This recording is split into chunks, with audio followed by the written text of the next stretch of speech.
Hello guys, welcome to another video. In this video, I want to help and guide you on how to log in DHL Employee Portal account 2023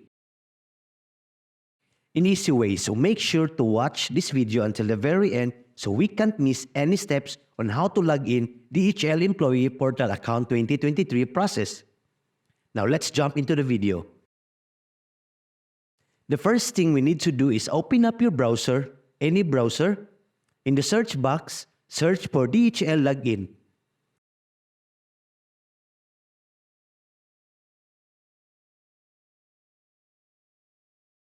And click on this site login-DHL. And it will take you in this site says mydhl.express.dhl website on the top. And as you can see here, in the right side of the screen, the login area.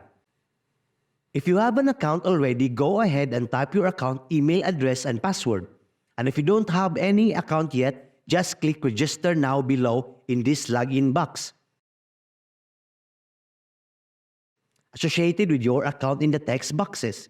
And then tap login button, log in to your account. And in case you don't remember your email and password, you can click on forgot/reset password link and follow all the instructions in order to look for them. After that, you'll be able to log in into your DHL account online. And that's it. So before we end this video, please hit like, share, and subscribe if you are new here.